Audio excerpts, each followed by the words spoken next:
है हुकुम, टाइगर का हुकुम।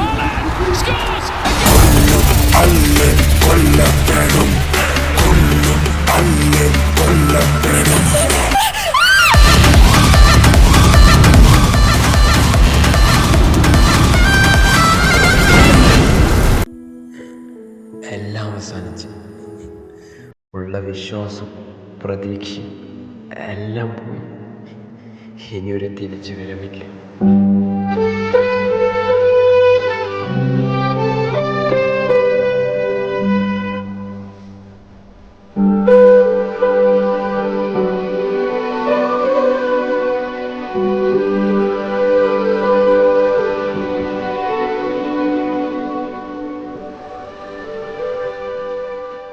Brazil versus നോർവ മത്സരം സ്തംഭിക്കുന്ന വാർത്ത കേട്ടിട്ടാണ് ബ്രസീൽ ആരാധകർ വിഷമത്തോടെ മടങ്ങിയത്. കാരണം നെയ്മറും സംഘവും ഒരു വിജയം അർഹിച്ചിരുന്നു. സത്യം പറയുകയാണെങ്കിൽ ഈ ഒരു മത്സരം കഴിഞ്ഞ ശേഷം വളരെയധികം ഇമോഷണലായി. കാരണം നെയ്മർ വിരമിക്കുന്നു. ഈ ഒരു മത്സരം ഈ വേൾഡ് കപ്പിലെ ബ്രസീലിന്റെ അവസാനത്തെ മത്സരമാണെന്ന് ഒരു ആരാധകരും പ്രതീക്ഷിച്ചിട്ടില്ല. പക്ഷെ കാലം വിധിച്ചത് മറ്റൊന്നായിരുന്നു. ബ്രസീൽ വേഴ്സസ് നോർവ മത്സരം കഴിഞ്ഞ് പരാജയപ്പെട്ട നെയ്മർ ആ ഗ്രൗണ്ടിൽ നിന്ന് ഇമോഷണലായി കരയുന്ന ആ ഒരു സീൻ കണ്ടപ്പോണ്ടല്ലോ വളരെ ഇമോഷണൽ ആയിട്ട്.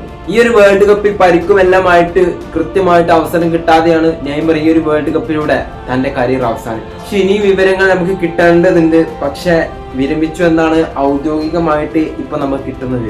ഇനി നമുക്ക് മത്സരത്തിന്റെ കുറച്ചു കാര്യം മാത്രം പറയാം. മത്സരത്തിൽ 1-2 ഗോളുകൾക്കാണ് ബ്രസീൽ പരാജയപ്പെട്ടത്. പക്ഷെ ഈ ഒരു മത്സരത്തിൽ ബ്രസീലിന് തിരിച്ചു വരാനുള്ള കുറെ അവസരങ്ങൾ കിട്ടിയിരുന്നു. പക്ഷെ ഒന്നും അവർക്ക് ഉപയോഗപ്പെടുത്താൻ പറ്റി. മത്സരത്തിൽ നന്നായിട്ട് ബ്രസീലിന് പ്രഷർ കൊടുത്തിരുന്നു നോർവേ. ഈ ഒരു മത്സരത്തിൽ എടുത്ത് പറയേണ്ട ആരാണ്? Erling Haaland.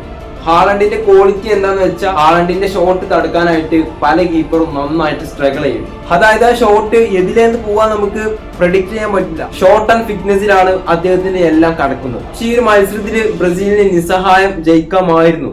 പല ഓപ്ഷനും ബ്രസീലിന്റെ മുന്നിൽ ഉണ്ടായിരുന്നു. പക്ഷെ ആരാധകർ ചോദിക്കുന്നത് അതല്ല, എന്തുകൊണ്ട് നെയ്മറിന് ഫുൾ ടൈം അവസരം കൊടുത്തില്ല എന്നാണ് ആരാധകർക്ക് അറിയേണ്ടത്. പിന്നെ ബ്രസീലിനായിട്ട് ആശ്വാസ ഗോൾ നേടിയതും ഈ പറഞ്ഞ നെയ്മർ തന്നെയാണ്. അപ്പൊ കൂടുതലായിട്ടൊന്നും ഈ ഒരു വീഡിയോനെ കുറിച്ച് പറയാനില്ല. ബ്രസീൽ പുറത്തായി. വളരെ നിരാശാജനകമായിട്ടുള്ള ഒരു അന്തരീക്ഷമായിരുന്നു ആ സ്റ്റേഡിയത്തിൽ കളി കഴിഞ്ഞതിന് ശേഷം നടന്നത്. അപ്പോൾ നിങ്ങളുടെ അഭിപ്രായം ഒപ്പീനിയൊക്കെ താഴെ കമന്റ് ചെയ്യുക.